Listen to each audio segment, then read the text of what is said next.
magbubukas mo ng ng regalo. So, niregaluhan ako na hindi ko alam kung ano to. So, mayroon siyang pangalan. So, yan. At yan, RSP niregalo sa akin. Thank you sa nagregalo. Nawa ang pagpapala ng Panginoon ay mas lalong mapasayo lagi. So, continue at magpatuloy lang po yung ating ng mabuting ginagawa. So, talagang blessing din sa akin to dahil naka-receive ako ng regalo na hindi ko rin po inaasahan. Bibigyan ako ng regalo. Sir, alam nyo kung sino kayo na nagbigay sa akin ito. Maraming salamat po. Hindi ko in-expect na bibigyan nyo ako ng ganito.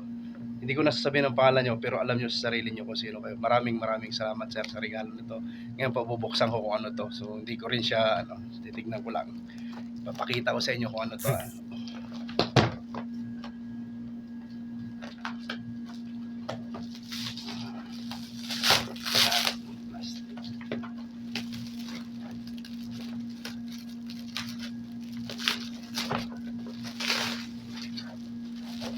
Matindi ang pagbabalot to.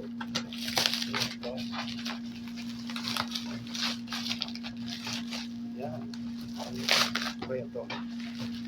Binigyan tayo, unbox natin. So, titignan natin ating regalo. Regalo sa atin. Salamat po uli sa regalo. Wow! Ito po. Ito na.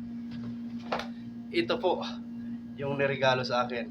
Napakagandang safety shoes, pero parang hindi siya safety shoes, pero pang forma pwede na rin. Ito po, dalawa po yung regalo sa akin. So, maraming salamat po sa iyo, sir. Nawa ang blessing ng ni God ay laging mapapasayo. Talagang thank you so much. Appreciate ko talaga itong binigyan nyo sa akin. Sobrang talagang natuwa ko na binigyan nyo ako. Akala ko yung tinanong nyo sa akin ay biro lang, pero yung pala ay talagang tinutuon nyo. Hindi ko rin naasahan na. Kaya nyo, iingatan ko to. So, hindi ko ito gagamitin dito. Gagamitin ko pag uwi ng Pilipinas, siguro sa pagmumotor or pang lakad-lakad. Thank you very much.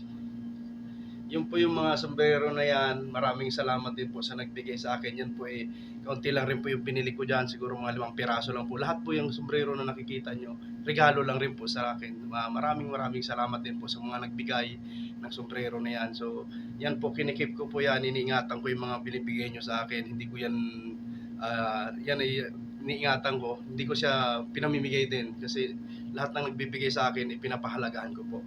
Maliit man yan, mura man yan, o mahal man yan, lahat yan ay pinapahalagaan ko. Kasi po yan ay importante po sa akin dahil ibig sabihin yan ay talagang importante din ako sa inyo. Maraming salamat po dito. So, may panibago ulit akong natanggap na regalo ngayon kahit hindi ko karawan. Thank you so much. Maraming salamat po. Thank you.